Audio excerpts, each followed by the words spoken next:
નમસ્કાર. કેમ છો વિદ્યાર્થી મિત્રો? મજામાં? Good morning to all of you. હવે જુઓ, ધોરણ 11 કોમર્સ વિષય વાણિજ્ય વ્યવસ્થા અને સંચાલનમાં આપણે અત્યારે પ્રકરણ નંબર 6 ચાલી રહ્યું છે. ત્યારે આ છઠ્ઠા પ્રકરણની અંદર અત્યાર સુધી આપણે જે કંઈ પણ ભણ્યા છીએ ધંધાકીય વ્યવસ્થાના સ્વરૂપોની સિરીઝમાં જુદા જુદા જે સ્વરૂપો ભણ્યા એ સ્વરૂપોમાં પાંચમા અને છઠ્ઠા ચેપ્ટરમાં થઈને આપણે વૈયક્તિક માલિકીની પેઢી, હિન્દુ અવિભક્ત કુટુંબની પેઢી, ભાગીદારી પેઢી, સહકારી મંડળી અને જોઈન્ટ સ્ટોક કંપની. વિદ્યાર્થી મિત્રો, જોઈન્ટ સ્ટોક કંપની એટલે 2013ના ધારા પ્રમાણેની એની વ્યાખ્યા એવી છે કે આ અથવા અગાઉના કોઈ પણ કંપની ધારા હેઠળ સ્થપાયેલી કંપની એટલે જોઈન્ટ સ્ટોક કંપની, સંયુક્ત હિસ્સાવાળી કંપની. એ કાયદેસરની, કૃત્રિમ, અમૂર્ત અને અદ્રશ્ય વ્યક્તિ છે. આપણે એની ડેફિનેશનમાં પણ ભણી ગયેલા છે. ત્યારબાદ છેલ્લા સેશનમાં આપણે એના ફાયદા, એની મર્યાદાઓની ચર્ચા કરી. જે દરેક સ્વરૂપોમાં ફાયદા અને મર્યાદાઓનો પરિચય આપણે મેળવેલો છે. એ પછી વૈયક્તિક માલિકી હોય કે ભાગીદારી પેઢી હોય કે સહકારી મંડળી હોય, આ બધા જ સિવાય હિન્દુ અવિભક્ત કુટુંબની પેઢી. હિન્દુ અવિભક્ત કુટુંબની પેઢીમાં આપણે ફક્ત એની લાક્ષણિકતાઓ જ કોર્સમાં છે. એ સિવાયના બધા જ સ્વરૂપોમાં આપણે લાક્ષણિકતાઓ સહિત ફાયદા અને મર્યાદાઓની ચર્ચા કરેલી છે. વિદ્યાર્થી મિત્રો, જોઈન્ટ સ્ટોક કંપનીના અનુસંધાનમાં હું વાત કરું તો છેલ્લા સેશનમાં આપણે એના ફાયદા જેવા કે વિશાળ મૂડીભંડોળ, શેરની સરળ ફેરબદલી, સભ્યોની મર્યાદિત જવાબદારી, અલગ અને લાંબુ આયુષ્ય અને અલગ વ્યક્તિત્વ, વિશાળ કદના લાભ, જેમાં કંપની એ આર્થિક વિકાસનું એન્જિન તરીકે પણ ઓળખાય છે, કાર્યક્ષમ સંચાલન, લોકશાહી સંચાલન, અને 2 માર્ક્સનો એક પ્રશ્ન હતો એના ફાયદાનો છેલ્લો મુદ્દો કે કંપનીથી સમાજ અને રાષ્ટ્રને કયા લાભ મળે છે. આ કરી રાખજો, આ 2 માર્ક્સમાં પૂછાય છે મિત્રો. આપણે એની મર્યાદાઓની પણ ચર્ચા કરી, જેવી કે લાંબી અને ખર્ચાળ સ્થાપના વિધિ. એક સિક્કાની 2 બાજુ હોય એવી રીતે ફાયદા હોય ત્યાં મર્યાદાઓ પણ કેટલીક જોવા મળે. ધારાકીય નિયંત્રણ, વહીવટી ખર્ચમાં વધારો, આપખુદશાહી વહીવટ, રહસ્યોની જાળવણીમાં મુશ્કેલી, નીતિ વિષયક નિર્ણયોમાં વિલંબ, ઓછી પરિવર્તનશીલતા, સટ્ટાખોરીને ઉત્તેજન અને સમાજને ગેરફાયદા. આ આપણે ગયા સેશનમાં ભણી ગયેલા છીએ અને હવે આજે આપણે કંપની સ્વરૂપના પ્રકારોનો પરિચય મેળવીએ છીએ. આ કંપની સ્વરૂપના જે પ્રકારો છે, પરીક્ષામાં એક મોટા પ્રશ્નમાં પૂછાય છે 5 માર્ક્સમાં. પહેલાં આપણે પ્રશ્નનું પરિરૂપ, એનું માળખું સમજી લઈએ કે પરીક્ષામાં એ કઈ રીતે પૂછાવા પાત્ર છે. તો પૂછાય છે કંપનીના પ્રકારોની યાદી આપીને કોઈ પણ એક, જેમ કે સભ્ય સંખ્યાની દ્રષ્ટિએ અથવા 2 સભ્ય સંખ્યા અને વર્ચસ્વની દ્રષ્ટિએ એના પ્રકારોની સમજૂતી આપો. આવી રીતે એક મોટો 5 માર્ક્સનો પ્રશ્ન. બીજી એક વાત, એવું પણ બને 1 માર્કમાં વર્ચસ્વની દ્રષ્ટિએ કંપનીના પ્રકારોની યાદી આપો, એટલે ફક્ત ટાઇટલ, નામ એકલા, મુદ્દા જ. એવું પણ બને નોંધણીના સ્થાનની દ્રષ્ટિએ તો ફક્ત 2 ટાઇટલ, 1 માર્ક. બધામાં જ એવું પણ બને કે આ જે પ્રકારો છે એક માર્ક્સની વ્યાખ્યાઓ છે, જેમ કે સરકારી કંપની કોને કહેવાય, શાસક કંપની એટલે શું, ગૌણ કંપની કોને કહેવાય. તો આવા પ્રકારો પણ, એના પ્રકારોના અર્થ પણ પૂછી શકાય. એક વ્યક્તિની કંપની એટલે શું વગેરે. તો વિદ્યાર્થી મિત્રો, પહેલાં તો આપણે એ જોયું કે પ્રશ્ન કઈ રીતે પૂછાય. Buy one get much more free, a monsoon offer જેવું છે આ. એક આખો પ્રકારોવાળો પ્રશ્ન તૈયાર કરો અને નાના ઘણા બધા પ્રશ્નો મફતમાં મેળવો. બીજી વાત, વિદ્યાર્થીઓએ રજૂઆત કરેલી છે કે ખાસ આ જે સેશન હોય એ બહુ લાંબુ ન હોય તો વધારે સારું. ઓબ્વિયસલી આપણે એને ધ્યાનમાં લીધું છે. 25 થી 30 મિનિટમાં લગભગ પૂરું થાય એવો પ્રયત્ન આપણે કરીએ છીએ. કોર્સમાં પણ આપણે અત્યારે ખૂબ જ વ્યવસ્થિત રીતે monthly, according to monthly syllabus provided by the state government ચાલી રહ્યા છીએ બિલકુલ. એટલે એમાં પણ કોઈ ઇસ્યુ નથી. આજે આપણે આ 5 માર્ક્સનો પ્રશ્ન ભણવાનો છે, જે તમે ચાર્ટ સ્ક્રીન ઉપર જોઈ શકો છો. કંપનીના પ્રકારો. કંપનીના મુખ્યત્વે 4 પ્રકારો. પહેલું, ખાસ કાયદા દ્વારા અસ્તિત્વમાં આવતી કંપની. બીજું, સભ્ય સંખ્યાની દ્રષ્ટિએ. આ સભ્ય સંખ્યાની દ્રષ્ટિએ જે પ્રકારો છે એના વળી પાછા 3 પેટા પ્રકારો પડે છે. એક જાહેર કંપની, બીજું ખાનગી કંપની અને ત્રીજો પ્રકાર એક વ્યક્તિની કંપની. જાહેર કંપનીના વળી પાછા 3 પ્રકારો: શેર મૂડીથી મર્યાદિત જવાબદારીવાળી કંપની, બાંહેધરીથી મર્યાદિત જવાબદારીવાળી કંપની અને અમર્યાદિત જવાબદારીવાળી કંપની.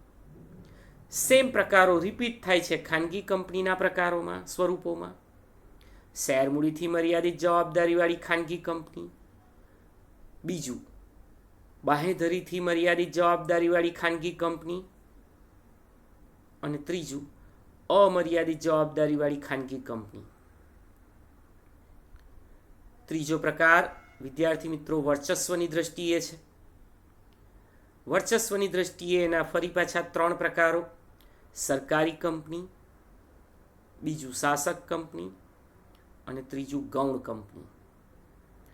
ચોથો અને છેલ્લો પ્રકાર નોંધણીના સ્થાનની દ્રષ્ટિએ કંપનીના 2 પ્રકારો: ભારતીય કંપની અને વિદેશી કંપની. હવે આપણે દરેક પ્રકારને વિગતવાર જોઈએ તો આ 5 માર્ક્સના પ્રશ્નમાં એડિશનલ તમારે કશી કોઈ મેટર યાદ રાખવાની જરૂર નથી. ફક્ત દરેકની વ્યાખ્યા યાદ રાખો. આ વ્યાખ્યા યાદ રાખશો તો પણ સરળતાથી તમે 5 માર્કનો પ્રશ્ન પરીક્ષામાં લખી શકશો. તો વિદ્યાર્થી મિત્રો, શરૂઆત કરીએ છીએ આપણે કંપનીના પ્રકારોથી. પહેલો પ્રકાર, ખાસ કાયદા દ્વારા અસ્તિત્વમાં આવતી કંપની, સ્ટેચ્યુટરી કંપની. જે સંસદ કે વિધાનસભાના ખાસ કાયદા દ્વારા અસ્તિત્વમાં આવે. યાદ રાખજો, સંસદ એટલે કેન્દ્ર ગવર્મેન્ટ, કેન્દ્ર સરકાર, સેન્ટ્રલ ગવર્મેન્ટ, અને વિધાનસભા એટલે સ્ટેટ ગવર્મેન્ટ, રાજ્ય સરકાર. આ સંસદ કે વિધાનસભામાં શાસક પક્ષ અને અપક્ષ, વિપક્ષના સભ્યો ખાસ કાયદો પસાર કરાવડાવે અને અસ્તિત્વમાં આવે. ઉદાહરણ તમારે યાદ રાખવાના છે: રિઝર્વ બેંક ઓફ ઇન્ડિયા અને LIC, life insurance corporation of India. તો આ બંને એ ખાસ કાયદા દ્વારા અસ્તિત્વમાં આવતી કંપનીના પ્રકારો છે. ત્યાર પછી બીજો પ્રકાર, from the view point of number of member, સભ્ય સંખ્યાની દ્રષ્ટિએ કંપનીના પ્રકારો. એને આધારે 2 પ્રકાર, ખાસ અગત્યના આમ તો 2, ખાનગી અને જાહેર, કે જે તફાવત સ્વરૂપે પાછળ આવશે જ. અને અહીંયા તમે જે મુદ્દા તૈયાર કરશો એ તફાવતમાં પણ આપોઆપ તમને મદદરૂપ થશે. ભાઈ, buy one get one free. જાહેર કંપની. કંપની ધારા અનુસાર જે કંપની ખાનગી કંપની નથી ને તે જાહેર કંપની છે. આ અર્થ ગણાય પણ આપણે લખવાનો નથી, યાર, ચાલશે. જાહેર કંપની જેમાં ઓછામાં ઓછા 7 સભ્યો જરૂરી છે, આગળ આપણે ભણી ગયા લક્ષણોમાં, અને વધુમાં વધુ સભ્ય સંખ્યા પર કોઈ નિયંત્રણ નથી. ચલો આ તબક્કે હું તમને ખાનગી કંપની પણ સાથે સાથે યાદ કરાવું. ખાનગી કંપનીમાં ઓછામાં ઓછા 2 સભ્યો છે અને વધુમાં વધુ 200 સભ્ય છે. ફરી પાછા જાહેર કંપની. આ કંપની તેના શેર અને ડિબેન્ચર ખરીદવા માટે જાહેર જનતાને આમંત્રણ આપી શકે છે. સામે ખાનગી કંપની શેર ખરીદવા જાહેર જનતાને આમંત્રણ આપી શકતી નથી. આગળ, જાહેર કંપનીમાં શેરની ફેરબદલી પર નિયંત્રણ નથી. એટલે ગમે તે વ્યક્તિ શેર વેચી શકે, ખરીદી શકે, ટ્રાન્સફર કરી શકે. જ્યારે ખાનગી કંપનીના શેરની ફેરબદલી પર નિયંત્રણ છે. આગળ જ આવશે હમણાં જ. જાહેર કંપનીના સભ્યોની જવાબદારી 3 દ્રષ્ટિએ એમની જવાબદારી નક્કી થાય છે.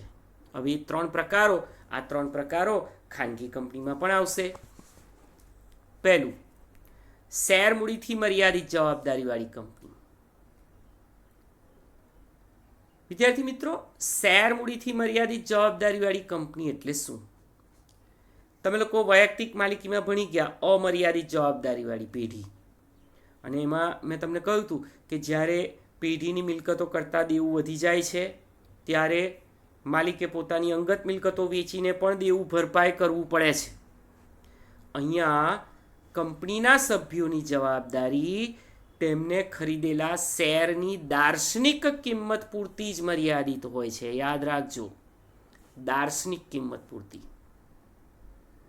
એટલે કે મારી પાસે સપોઝ ઉદાહરણ લઈએ કે ટાટા કંપનીનો એક 2000 રૂપિયાનો શેર છે અને ટાટા કંપનીની મિલકતો કરતાં દેવું વધી જાય છે, તો મારી જવાબદારી કેટલી? બસ એ 2000 જેટલી. મારા 2000 રૂપિયા જોખમમાં. બાકી ટાટા કંપનીનું દેવું ચૂકવવા મારે મારી અંગત મિલકતો વેચવાની જરૂર નથી. એટલે આને કહેવાય શેર મૂડીથી મર્યાદિત જવાબદારીવાળી કંપની. અંડરલાઈન કરજો. આ કંપની તેના નામને છેડે લિમિટેડ શબ્દ લખે છે, લિમિટેડ. જ્યારે ખાનગી કંપની શું લખશે? પ્રાઇવેટ લિમિટેડ શબ્દ લખશે. આપણે પેરેલલ તફાવત પણ જોતા જ જઈએ છીએ અત્યારથી જ. બાકી આ ચેપ્ટરમાં તમારા ચેપ્ટરના અંતમાં પેજ નંબર 68 ઉપર ખાનગી કંપની અને જાહેર કંપનીનો તફાવત આપેલો છે, જે પરીક્ષાલક્ષી છે. બીજો પ્રકાર, બાંહેધરીથી મર્યાદિત જવાબદારીવાળી કંપની. કંપનીના સભ્યોની જવાબદારી તેમને આપેલી બાંહેધરીની રકમ પૂરતી મર્યાદિત હોય છે, એટલે કે ગેરંટી. એકચ્યુઅલી શું ગેરંટી આપેલી હોય છે બરાબર સમજજો, કે જ્યારે કંપનીનું વિસર્જન થશે ત્યારે સભ્યોએ જે કંઈ પણ બાંહેધરી આપી છે એ બાંહેધરીની રકમ એ લોકો ચૂકવી આપશે. આવી ગેરંટી આપે. એટલે કે કંપની જ્યારે વિસર્જિત થાય અને દેવું વધી જાય તો એમના ભાગે જેટલું દેવું ચૂકવવાનું આવે એટલું દેવું એ ચૂકવી આપવા બંધાયેલા છે. આને કહેવાય બાંહેધરીથી મર્યાદિત જવાબદારીવાળી જાહેર કંપની. ત્રીજું, અમર્યાદિત જવાબદારીવાળી કંપની. આ પ્રકારની કંપનીના સભ્યોની જવાબદારી પણ અમર્યાદિત હોય છે. એટલે કે કંપનીની મિલકતો કરતાં દેવું વધી જાય તો સભ્યો અંગત રીતે જવાબદાર બને છે, અને વિસર્જનના સંજોગોમાં સભ્યોએ તેમની અંગત મિલકતોમાંથી પણ હિસ્સો આપવો પડે છે. બિલકુલ વૈયક્તિક માલિકી અને ભાગીદારી પેઢીમાં જે આપણે ભણ્યા હતા ને, સેમ એના જેવું. આ બાબતની ખાસ કાળજી રાખજો. તો જાહેર કંપનીમાં જવાબદારીની દ્રષ્ટિએ 3 પ્રકારો આપણે જોયા: શેર મૂડીથી મર્યાદિત જવાબદારીવાળી કંપની, બાંહેધરીથી મર્યાદિત જવાબદારીવાળી કંપની અને અમર્યાદિત જવાબદારીવાળી કંપની.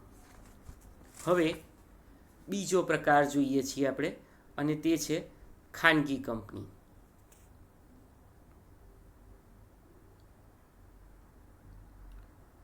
વિદ્યાર્થી મિત્રો, મેં હમણાં જ તમને આગળ જ કહ્યું હતું પેરેલલ ખાનગી અને જાહેર. હવે આપણે આમાં ખાનગી કંપનીની ડિસ્કસ કરીએ છીએ ને ત્યારે જાહેર કંપનીના મુદ્દા પણ કવર કરી લઈશું જોડે. જુઓ, ખાનગી કંપની એટલે એવી કંપની કે જેના સભ્યની સંખ્યા ઓછામાં ઓછી 2 અને વધુમાં વધુ 200 સુધી મર્યાદિત હોય છે. ચલો, જાહેર કંપનીની સભ્ય સંખ્યા યાદ કરો. ઓછામાં ઓછી 7 અને વધુમાં વધુ અનિયંત્રિત હોય છે. આગળ, ખાનગી કંપનીના શેરની ફેરબદલી પર નિયંત્રણ હોય છે. જાહેર કંપનીના શેરની ફેરબદલી પર નિયંત્રણ હોતું નથી, એટલે કે ઇઝીલી ટ્રાન્સફર કરી શકાય. ચાલો, અહીંયા જાહેર જનતાને તેના શેર કે ડિબેન્ચર ખરીદવાનું તે આમંત્રણ આપી શકતી નથી. કોણ? ખાનગી કંપની. જ્યારે જાહેર કંપની જાહેર જનતાને પોતાના શેર કે ડિબેન્ચર ખરીદવા માટે આમંત્રણ આપી શકે છે. ખાનગી કંપનીના સભ્યોની જવાબદારીની દ્રષ્ટિએ અહીંયા પણ 3 પ્રકારો પડે છે, અને એ 3 પ્રકાર એટલે મર્યાદિત જવાબદારીવાળી કંપની, બાંયધરીથી મર્યાદિત જવાબદારીવાળી કંપની અને અમર્યાદિત જવાબદારીવાળી કંપની. વિદ્યાર્થી મિત્રો, મર્યાદિત જવાબદારીવાળી કંપની એટલે શું? ખાનગી કંપનીની વાત છે. આમાં પણ સેમ કે સભ્યોની જવાબદારી તેમને ખરીદેલા શેરની દાર્શનિક કિંમત પૂરતી મર્યાદિત હોય છે. અને મર્યાદિત જવાબદારીવાળી ખાનગી કંપનીના નામને છેડે અંડરલાઈન કરી રાખજો, પ્રાઇવેટ લિમિટેડ શબ્દ લાગે છે. યાદ કરો, જાહેર કંપનીમાં શું લાગતું હતું? ફક્ત લિમિટેડ શબ્દ લાગતો હતો. અહીંયા પ્રાઇવેટ લિમિટેડ શબ્દ લખવો પડે છે. ચલો, ખાનગી કંપનીમાં જવાબદારીની દ્રષ્ટિએ બીજો પ્રકાર, બાંહેધરીથી મર્યાદિત જવાબદારીવાળી કંપની. કંપનીના સભ્યોની જવાબદારી તેમને આપેલી બાંહેધરી એટલે કે ગેરંટીની રકમ પૂરતી મર્યાદિત હોય છે. એટલે કે વિસર્જનના સમયે સભ્યએ જે કંઈ પણ ગેરંટી આપી છે તેની રકમ એમને ચૂકવવી પડે, અને કંપનીએ તેના નામને છેડે પ્રાઇવેટ શબ્દ લખવો પડે. પ્રાઇવેટ. યાદ રાખજો, શેર મૂડીથી મર્યાદિત જવાબદારીવાળી ખાનગી કંપની પ્રાઇવેટ લિમિટેડ લખશે, અને બાંહેધરીથી મર્યાદિત જવાબદારીવાળી કંપની નામને છેડે ફક્ત પ્રાઇવેટ શબ્દ લખશે, અને શેર મૂડીથી મર્યાદિત જવાબદારીવાળી જાહેર કંપની એના નામને છેડે ફક્ત લિમિટેડ શબ્દ લખશે. આ 3 બાબતો યાદ રાખજો. એટલે કે જ્યારે કંપની વિસર્જિત થશે ત્યારે સભ્યએ કહ્યું હોય કે ભાઈ મિલકત કરતાં દેવું વધશે તો હું એ દેવું ભરપાઈ કરી આપીશ. ત્રીજું, અમર્યાદિત જવાબદારીવાળી કંપની. કંપનીના સભ્યોની જવાબદારી અમર્યાદિત હોય છે. કંપનીની મિલકતો કરતાં દેવું વધી જાય તો સભ્યો અંગત રીતે જવાબદાર બને, એટલે કે એમને અંગત મિલકતોમાંથી પણ હિસ્સો આપીને એ દેવું ચૂકવવું પડે. કંપનીએ તેના નામમાં પ્રાઇવેટ શબ્દ લખવો પડે છે, કારણ કે આ ખાનગી કંપની છે અને વળી પાછી મર્યાદિત જવાબદારીવાળી છે, અમર્યાદિત જવાબદારીવાળી કંપની છે. તો વિદ્યાર્થી મિત્રો, ખાનગી કંપની અને જાહેર કંપનીનો તફાવત પણ આપણો પેરેલલ સાથે સાથે આજના આ ક્વેશ્ચનમાં જ તૈયાર થતો જાય છે, જે 3 માર્ક્સ માટે બિલકુલ પરીક્ષાલક્ષી છે, પરીક્ષામાં પૂછાય એવો છે, અગત્યનો તફાવત છે. તો ખાનગી કંપનીના 3 પ્રકારો જવાબદારીની દ્રષ્ટિએ: મર્યાદિત જવાબદારીવાળી ખાનગી કંપની, બાંહેધરીથી મર્યાદિત જવાબદારીવાળી ખાનગી કંપની અને અમર્યાદિત જવાબદારીવાળી ખાનગી કંપની. હવે ત્રીજો પ્રકાર એટલે એક વ્યક્તિની કંપની, 1 પર્સન કંપની. હવે મારી વાત ધ્યાનથી સાંભળજો વિદ્યાર્થી મિત્રો. જ્યારે 1956નો કંપની ધારો અસ્તિત્વમાં હતો ત્યારે અપ ટુ 2013 સુધી આવી કોઈ કંપની અસ્તિત્વમાં ન હતી, આવો કોઈ ધારો નહોતો. આ એક માણસની કંપની એટલે શું? 1 પર્સન કંપની એટલે એવી કંપની, અંડરલાઈન, કે જેમાં એક જ વ્યક્તિ સભ્ય હોય, એક જ વ્યક્તિ, 1 પર્સન ઓનલી.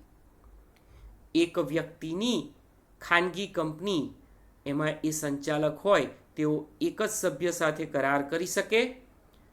એક વ્યક્તિની કંપનીમાં આવી વ્યક્તિની પણ લેખિત સંમતિ પહેલાં લેવી પડે, પરમિશન,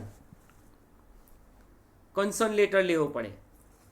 ઉપરાંત કંપનીની નોંધણી વખતે આવેદનપત્ર, નિયમનપત્ર કંપની રજિસ્ટ્રાર સમક્ષ રજૂ કરવા પડે. હમણાં જ મેં તમને કહ્યું કે એક વ્યક્તિની કંપનીની રચનાની જોગવાઈ 1956ના કંપની ધારામાં ન હતી મિત્રો. પરંતુ 2013ના કંપની ધારા અનુસાર 2014થી હવે ખાનગી કંપની એક વ્યક્તિની પણ હોઈ શકે. એ હવે શરૂ થઈ છે. એ પહેલાં એક વ્યક્તિની કંપની હતી જ નહીં. 1 માર્કનો પ્રશ્ન, એક વ્યક્તિની કંપની એટલે શું? તમારી ચોપડીમાં બીજા પ્રશ્નની અંદર 10મો પ્રશ્ન છે, એક વ્યક્તિની કંપની એટલે શું?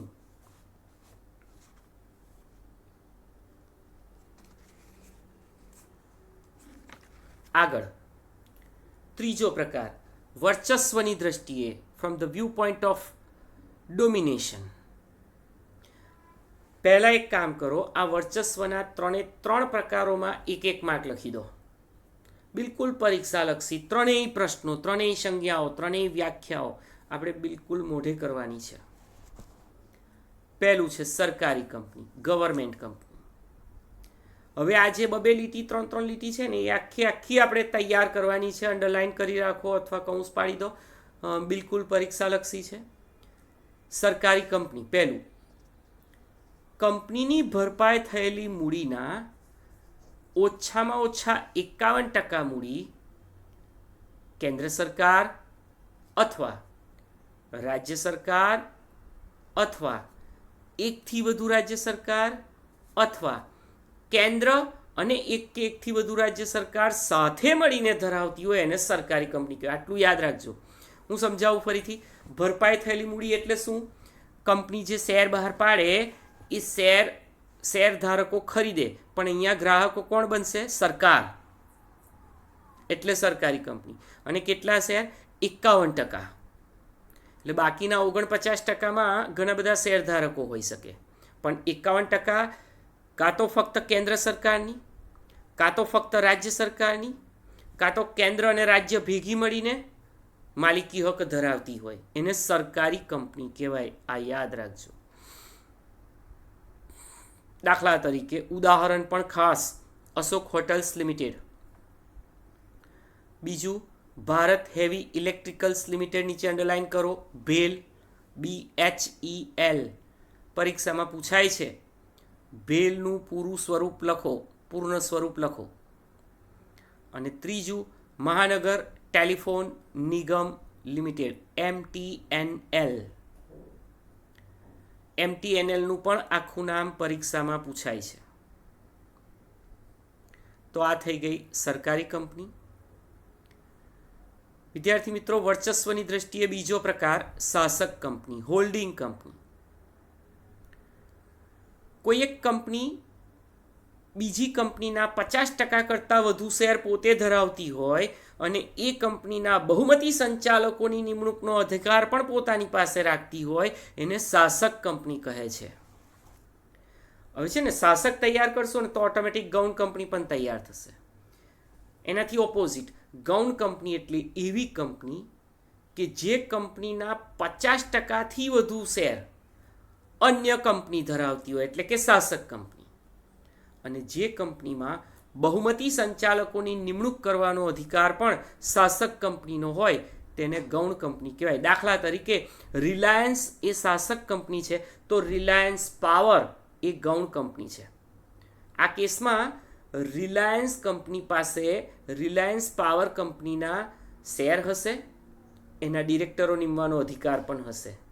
તો જે કંપની શાસક છે એની સામે અન્ય કંપની ગૌણ છે, કે જે ગૌણ કંપનીની શાસક કંપની અન્ય કંપની છે. તો આ યાદ રાખજો. સરકારી કંપની, શાસક કંપની અને ગૌણ કંપની. 3 1 માર્ક્સની વ્યાખ્યા સ્વરૂપે પરીક્ષામાં પૂછાય છે. એ બાબતની ખાસ નોંધ લેજો. છેલ્લો પ્રકાર, નોંધણીના સ્થાનની દ્રષ્ટિએ, from the view point of place of registration. ક્યાં નોંધાયેલી છે? બંનેમાં 1 માર્ક્સ લખી દો. ભારતીય કંપની, ઇન્ડિયન કંપની. જે કંપનીની નોંધણી ભારતમાં થઈ છે અને વળી ભારતીય કંપની ધારા 1956 કે 2013 અનુસાર કે સંસદે પસાર કરેલા ખાસ કાયદા હેઠળ થઈ હોય, તે કંપનીને ભારતીય કંપની કહે છે. ત્યાં સુધી લીટી દોર રાખો. હું ફરી બોલું છું. જે કંપનીની નોંધણી ભારતમાં ભારતીય કંપની ધારા હેઠળ કે સંસદે પસાર કરેલા ખાસ કાયદા હેઠળ થઈ હોય તેવી કંપનીને ભારતીય કંપની કહે છે. ભારતીય કંપની જાહેર પણ હોઈ શકે, ખાનગી કંપની પણ હોઈ શકે કે સરકારી કંપની પણ હોઈ શકે, પણ એ ભારતના કાયદા પ્રમાણે નોંધાયેલી છે, માટે ભારતીય કંપની. આ વસ્તુ યાદ રાખજો. બીજો પ્રકાર વિદેશી કંપની. અંડરલાઈન, જે કંપનીની નોંધણી ભારતની બહાર થઈ હોય, એટલે કે અન્ય દેશમાં, જેની રજિસ્ટર ઓફિસ ભારતમાં ન આવેલી હોય અને જેનું ધંધાનું સ્થળ ભારતમાં હોય, તેને વિદેશી કંપની કહે છે. દાખલા તરીકે મેકડોનલ્ડ્સ, દાખલા તરીકે ફિલિપ્સ. આ બધી કંપનીઓ, દાખલા તરીકે પ્રોક્ટર એન્ડ ગેમ્બલ્સ, દાખલા તરીકે હિન્દુસ્તાન લીવર લિમિટેડ, આ બધી કંપનીઓ એ વિદેશી કંપની ગણાય કે જેની નોંધણી ભારતની બહાર થઈ છે, એની રજિસ્ટર ઓફિસ પણ ભારતની બહાર છે. હા, એ બિઝનેસ જે કરે છે એ ભારતમાં કરે છે, છતાં પણ એને આપણે વિદેશી કંપની તરીકે ઓળખીશું. તો વિદ્યાર્થી મિત્રો, આ એક 5 માર્ક્સનો અગત્યનો પ્રશ્ન અહીંયા આપણે પૂર્ણ કર્યો. હવે એના પછીના સેશનમાં 9 પોઈન્ટ આપણે કવર કરીશું અને તે હશે કંપનીની સ્થાપના વિધિ. સ્થાપના વિધિના 2 પ્રકારો પડશે, પ્રવર્તન અને નોંધણીનું પ્રમાણપત્ર મેળવવાની વિધિ. પ્રવર્તન એ 3 માર્ક્સનો અને નોંધણીનું પ્રમાણપત્ર મેળવવાની વિધિ એ મોસ્ટ ઇમ્પોર્ટન્ટ ક્વેશ્ચન 5 માર્ક્સનો છે.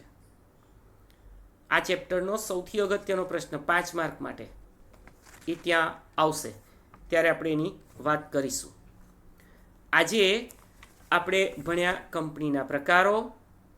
તમારે હોમવર્કમાં આ કંપનીના બધા જ પ્રકારો વિશે લખવાનું છે. પરીક્ષાલક્ષી પ્રશ્ન હતો. તમને અહીંયા ચોથાનો ત્રીજો આપેલો છે સ્વાધ્યાયમાં, એટલે કે 3 માર્ક્સમાં, પણ એ 5 માર્ક્સમાં પણ પૂછી શકાય, કોઈ પણ 2 દ્રષ્ટિએ પણ પૂછી શકાય. હું એકવાર આ બધા જ પ્રકારો રિપીટ કરું છું. કંપનીના મુખ્યત્વે 4 પ્રકારો. ખાસ કાયદા દ્વારા અસ્તિત્વમાં આવતી કંપની, આ પહેલો પ્રકાર. બીજો પ્રકાર સભ્ય સંખ્યાની દ્રષ્ટિએ. સભ્ય સંખ્યાની દ્રષ્ટિએ વળી પાછા 3 પ્રકારો. એમાં ખાનગી કંપની, જાહેર કંપની અને એક વ્યક્તિની કંપની. એમાં જાહેર કંપની અને ખાનગી કંપની બંનેમાં કોમન 3 પેટા પ્રકારો જવાબદારીની દ્રષ્ટિએ જે પડે છે તે: પહેલું, શેર મૂડીથી મર્યાદિત જવાબદારીવાળી કંપની. બીજું, બાંહેધરીથી મર્યાદિત જવાબદારીવાળી કંપની. અને ત્રીજું, અમર્યાદિત જવાબદારીવાળી કંપની. વર્ચસ્વની દ્રષ્ટિએ આપણે 3 પ્રકારોની ચર્ચા કરી: સરકારી કંપની, શાસક કંપની અને ગૌણ કંપની. વિદ્યાર્થી મિત્રો, સરકારી કંપની એટલે શું, વ્યાખ્યા ખાસ તૈયાર કરજો કે જે કંપનીના 51% કે તેથી વધુ શેર કેન્દ્ર સરકાર એટલે કે દિલ્હી ગવર્મેન્ટ, રાજ્ય સરકાર એટલે કે ગુજરાત સરકાર ગાંધીનગર, કેન્દ્ર અને રાજ્ય ભેગા મળીને કે એક કરતાં વધુ રાજ્ય અને કેન્દ્ર ભેગા મળીને ધરાવતા હોય તો તે સરકારી કંપની. દાખલા તરીકે અશોક હોટેલ્સ અને ભારત હેવી ઇલેક્ટ્રિકલ્સ લિમિટેડ. શાસક કંપની એટલે જે કંપની અન્ય કંપનીના 50%થી વધુ શેર ધરાવતી હોય, તેના ડિરેક્ટરો નિમવાનો અધિકાર એની પાસે હોય, તેને શાસક કંપની કહેવાય. એનાથી ઓપોઝિટ ગૌણ, જે કંપનીના 50%થી વધુ શેર અન્ય કંપની પાસે હોય, જેના ડિરેક્ટરોની નિમણૂકનો અધિકાર અન્ય કંપની પાસે હોય, તે ગૌણ કંપની. અને નોંધણીના સ્થાનની દ્રષ્ટિએ એના 2 પ્રકારો જોઈએ આપણે: ભારતીય કંપની અને વિદેશી કંપની. આ ભારતીય કંપની એટલે એવી કંપની કે જેની નોંધણી ભારતમાં જ થઈ હોય, ભારતના જ કંપનીધારો, ભલે પછી તે 1956 હોય કે 2013 હોય, એના અનુસાર થઈ હોય, કે સંસદે પસાર કરેલા કોઈ ખાસ કાયદા હેઠળ થઈ હોય, તેવી કંપનીને અહીં ભારતીય કંપની કહે છે. અને વિદેશી કંપની એટલે જે કંપનીની નોંધણી ભારતની બહાર થઈ હોય, જેની રજિસ્ટર ઓફિસ પણ ભારતમાં ન હોય અને જેનું ધંધાનું સ્થળ ભારતમાં હોય તેવી વિદેશી કંપની છે. તો આ પ્રમાણે આપણે અહીંયા આજે કંપનીના પ્રકારો પૂર્ણ કર્યા. હવે કંપનીની સ્થાપના વિધિમાં આગળ મળીશું. હોમવર્ક આજનું આ તમારું કંપનીના પ્રકારોનું છે, એ કરી દેવાનું અને બધા જ ટાઇટલ મુદ્દા વ્યાખ્યાઓ સહિત આપણે મોઢે કરવાના છે. Thank you.